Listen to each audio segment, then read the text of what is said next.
kakapasok niyan. Late na ako sobra. Anood na nga lang ng TV. Sakaling may matutunan pa.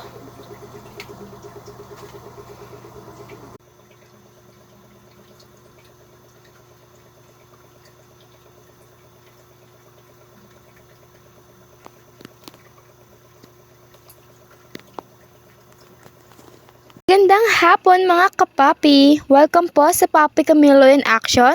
At ngayon po ay May 3. Ako po si Jamaica May J. Digol. At babati na po mga kapapi ang nag-iisang hari ng mga papi. Magandang hapon po at magandang buhay, Idol Camilo. Magandang buhay mga kapafi. Sa ang sulok man ng mundo, may mga Pilipino, ang ating mga OFWs. Saludo po ako sa inyo. And of course, sa ating mga manggagawang Pinoy, magandang araw. At ano po meron sa atin ngayon?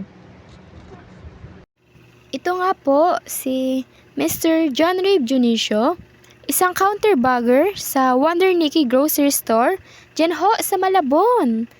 Kung saan nirereklamo niya ang kanyang amo na nagngangalang si Miss Nikki Ann Munar tungkol sa mababang pasahod. 400 pesos po sa kanila kada araw. At di umano ay hindi daw nagbabayad ng tama ng overtime pay ang amo nilang ito. Nako. Sandali. Ang pasweldo sa kanila ay 400 a day. Tama ba? Yes po, idol. Pero malito naman sa batas na kailangan bayaran ng empleyado ng overtime pay kung sumobra na sa 8 oras ang kanyang pagtatrabaho sa loob ng isang araw. Yes po, idol. Tama ho kayo dyan. Mr. John Rabe Junicio, magandang hapon po. Magandang hapon rin ho, sir. Kawawa naman ito. Sir, totoo bang ang bayad sa inyo ay 400 pesos lang kada araw? Opo, sir. Gaano ka ho katagal nagtatrabaho, sir? Pumapasok ho ako ng 5:30 AM dahil ang bukas po namin ay 6 AM. At ayoko pong malate. Bali 6 PM naman po ako umuwi. Bali 6 a.m. to 6 p.m. kayo nagtatrabaho? 12 hours yun ah. Tama ka dyan, idol Camilo. Bale, 4 na oras siyang nag-overtime. Sir Junicio, hindi ka ho ba nababayaran simula pagpasok mo sa grocery store na ito? Opo, ma'am. Bago lang ho kasi ako. Kaya akala ko normal ito. Pero makalipas ang 2 buwan, wala pa rin ho ako natatanggap na kabayaran para po sa overtime pay. Bale, March ka natanggap bilang counterbagger? Opo, sir. Aba, buti at nagkakasya naman yung 400 pesos na kinikita mo sa kada araw. Sa totoosin ho, hindi po talaga eh. Lalo na po at may 2 anak akong pinag-aaral. Kawawa naman ito.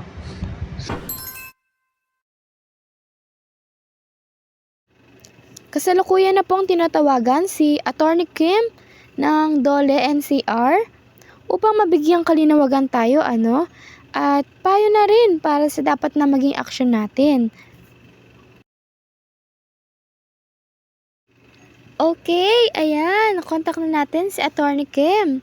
Hay nako, napakainit na talaga ngayon Sa taas ng temperatura, pati yung internet connection ay naaapektuhan na rin. Kaya thankful ako at ngayon natawagan na natin si Attorney Kim. Good afternoon po, Attorney. Attorney Kim, Dole, NCR, magandang hapon po, Attorney. Good afternoon po, Sir Camilo.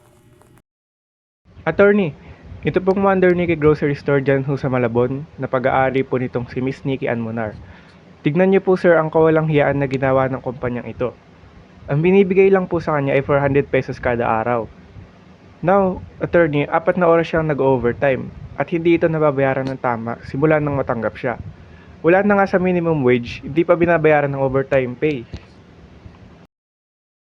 Medyo unreasonable po yun kung 400 lang po ang sahod nila a day. As per the Department of Labor and Employment, the latest minimum wage in Metro Manila remained the same for 2024 as it was in 2023. As a result, The minimum wage ranged from 573 pesos to 610 pesos per day in 2024, as it was in 2023 following the guidelines of the Rationalization Act. Grabe naman yun. Walang-wala sa minimum wage yung pinapasahod nila. Tapos, hindi pa binabayaran ng tama ang overtime pay. Grabeng pag-uugali naman yan. Nandun ho ngayon sa Wonder Nikki ang aking mga inspector upang alamin ang suriin po ang sitwasyon sa grocery store na ito. Okay, sige po, Ma'am Kim. Sa Monday, babalikan ho namin kayo ha. Yes, sir. Pakibigay lang po yung Memorandum of Establishment na naturang grocery store ho. Okay, sige po, Ma'am Kim. Sa Monday, babalikan ho namin kayo ha. Walang anuman ho, basta para po sa ikabubuti ng ating mga manggagawa. Ito po yung sinasabi ko noon pa. Nakakainis dahil sa totoo lang, wala nang katapusan yung mga ganitong uri ng sitwasyon. Gusto kong hinto yung ganitong uri ng panlalamang ng mga balasubas na amo sa mga walang laban na manggagawa. Kawawa naman ng mga worker na to, walang puso. Grabe, parang ginawang alipin eh. Porque bago sa trabaho, hindi mo nababayaran ng overtime pay.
Hello! Nagbabalik muli ang Papi Camilo in Action.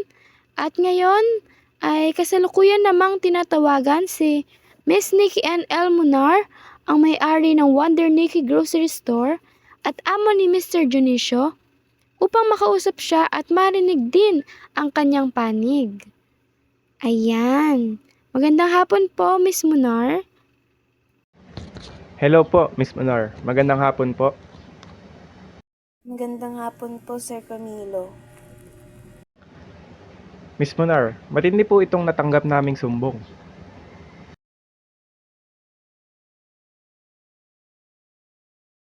About po saan? Oy, huwag kang magmaang-maangan. Alam kong alam mo na kung ano nangyayari dito. Sir, huminahon po muna kayo at kami na lang po muna ang kakausap kay Miss Munar. Kalma lang po muna tayo, sir, kasi napakainit na po ng panahon. Ma'am, nandito po si Mr. John Rabe Junicio para ireklamo po kayo sa di pagbabayad ng overtime pay sa kanya simula nung natanggap po siya sa trabaho. May masasabi po ba kayo laban sa inihahaing reklamo sa inyo? Pwede nyo naman po itong i-deny at pwede nyo rin pong depensahan ang inyong sarili laban sa akusang inihain sa inyo. Pero bago po yan, ma'am, kilala nyo po ba itong nagrereklamo sa inyo? Opo, Sir Camilo. Isa po siya sa mga trabahador ko sa aking grocery store. Hindi ka ba naawa sa trabador mo? Simula pa nung natanggap ay di mo pa nababayaran ng kanyang overtime pay. Tapos, yung pinapasahod nyo ay hindi akma sa totoong sahod na dapat makuha. Wala po ba kayong awa sa katawan? Sir, wait lang ho. Ganito po kasi yan. Umuupo siya nung bago po siya matanggap sa grocery store ko. Na mababa muna yung pasahod ko sa kanya. At babayaran ko naman po yung overtime pay niya. Konting panahon na lang naman hinihingi ko. Konting panahon halos 2 buwan na. Saka ikaw pa may ganang magalit ah.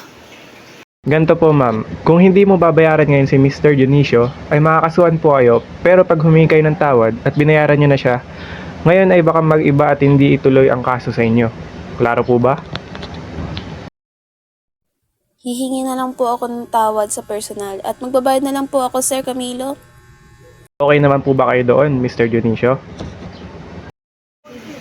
Opo, basta ngayon po ibibigay dahil po kailangan ko na po pambili ng gatas at pagkain po ng pera na ibibigay niya. Narinig niyo po ba, Miss Monar? Ngayon nyo agad ibibigay ang kanyang overtime pay. Nagkakaintindihan po ba tayo? Opo, Sir Camilo. Send ko na po ngayon. Salamat po. Pasensya ka na, Denisha at Sir. Balitaan nyo na lang po kami, Mr. Dionisio, kung naibigay ba ng amo mo ang tamang sahod na dapat mo kinikita sa araw-araw. Sige po sir, salamat po ng marami.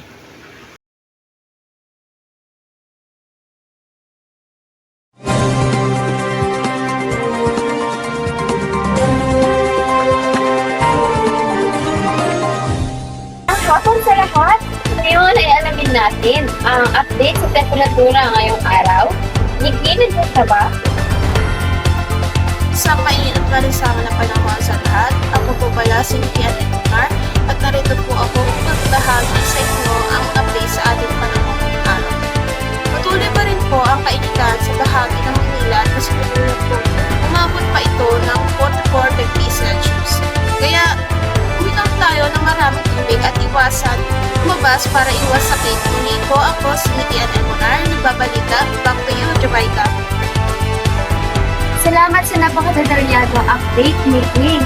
At yun lamang mga kamiks ang update para sa araw na ito. Pero bago yan, nais ko mag-iwan ng hugot para sa mga students dyan na katulad ko.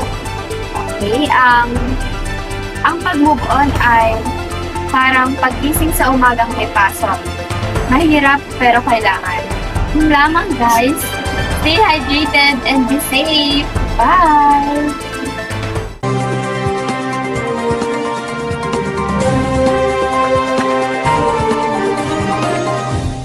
Tuloy-tuloy ang paglalakbay sa Pinoy Meets World. Hatid ng Sunsilk Relax and Control, new Cream Cell Conditioners, at new Tide.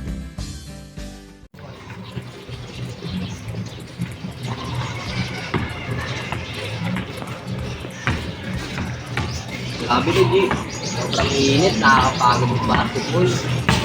Nakakagutom ka. Ano, natin gawin? Tara, bintaro. Ano pre, bago tayo para makabili tayo ng favorite natin. Tara, yun ang baga dito. Sa akin, pre, 20. Okay, tara, bili tayo. Bili tayo, dala. Ano? Pabili po ng paborito naming lagi sa inyong binibili na merienda. Apo, yun. Ito lang ba? Apo. Thank you po. Lutuin na natin to. Luto tayo ngayon ah.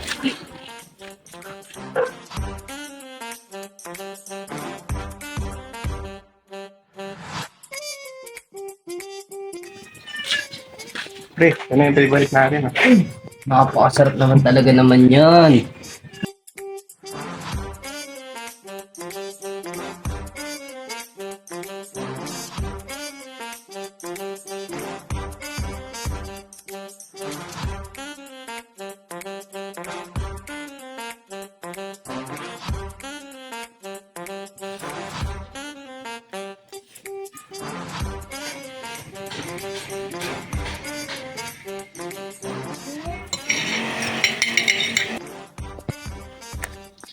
Ano ba yun, pre? Say na nga.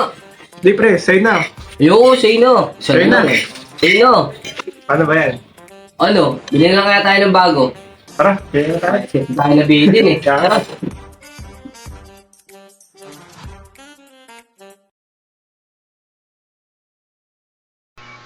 Hi guys! I'm Jamaica Mejidigol at ngayon magkakaroon tayo ng maikling tutorial sa kung paano nga ba kunin ang overtime pay. Pero bago yan, alamin muna natin kung ano nga ba ang concept ng overtime pay.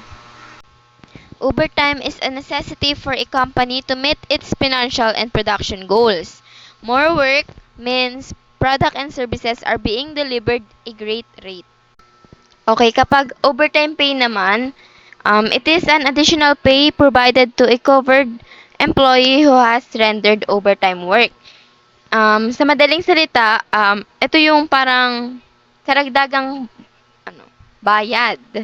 Kasi lumagpas ka sa 8 hours. Yung pagtatrabaho mo, basta paglagpas na ng 8 hours, overtime na yon. Okay, base sa napanood natin kanina sa Papi Camilo in Action, si Mr. Junicio ay nagrereklamo dahil mababa na nga ang pasahod, hindi pa siya binabayaran ng overtime pay, which is lumalabag sa Article 87 of the Labor Code. So ngayon, kumputin natin ang overtime pay ni Mr. Junicio on a regular working day. Okay, ayan, makikita natin na ang amount ng monthly rate ay 8,500. Tapos, yung tinatawag na factor rate, ang ibig sabihin nun ay total number of days work in a year. So, yung factor rate ko dyan ay 255 days. Base po to sa ni Junicio ha. Bakit naging 255? Kasi 244 ay regular days. Tapos, yung 11, ayun naman yung regular holidays. Pag pinag-add mo, ang total nun is 255. So, ngayon, ang hahanapin natin is yung overtime pay on a regular working day. So, bago mo makuha yung overtime pay, kukunin mo muna yung daily rate. Okay, ang formula para makuha yung daily rate ay monthly rate times 12. Then, i-divide mo siya sa factor rate. Then, ayan, isa-substitute mo lang yung mga values. Then, ayun, i-compute mo lang.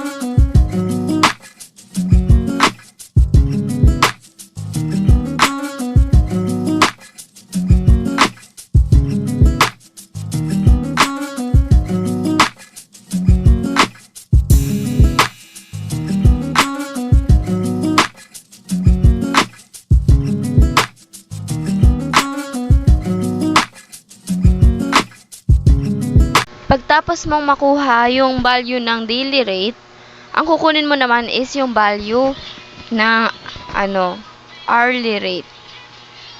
Okay, ang formula na gagamitin doon ay daily rate divided by 8.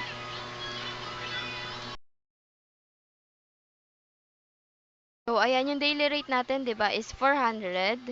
Then, dinivide mo sa 8. So, ang hourly rate ay 50 pesos. Ibig sabihin, kada isang oras ay ang karampatang bayad ay 50 pesos. Ayan, nakuha mo na yung hourly rate. So, ngayon, ang kukunin mo naman is yung overtime hourly rate. Simple lang yun. Ita-times mo lang yung yung nakuha nyong hourly rate sa 125% or 1.25 pag inano mo sa decimal. Then, ayun na yun. Yung nun, ganun lang. Then, ang next mo naman na kukunin is yung overtime pay na. Ang formula doon is number of overtime hours. Then, ita-times yon sa sa daily rate over or divided by 8. Then, ita-times din sa 125% or 1.25 kapag kinonvert sa decimal. Then, kapag gusto mo rin ng kunin yung income in a day, gusto mong malaman kung magkano nga ba yung sinahod ni Junicio nung kada araw. 'Di ba? 12 hours siyang nagtatrabaho. doon sa Wonder Nikki grocery store. So, ang formula na gagamitin ay daily rate plus overtime pay. Simple lang, i-add mo lang yon. Then, ayun na yung yung value or amount ng income in a day.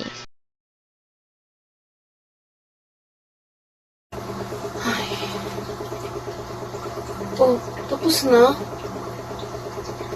Ay, grabe nga naman yung amo. Di marunong maawa sa kapwa. Yung mga anak pa yun. Oh, Diyos ko. Pa nagpapasahod ng tama. Tapos di pa binabayaran yung overpay. Ay.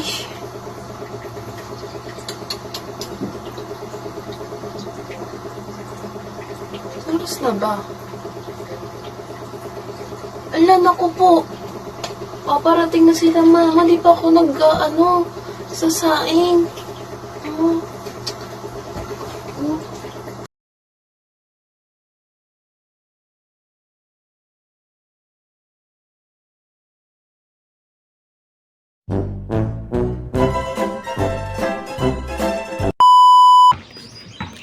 Off na. Corny!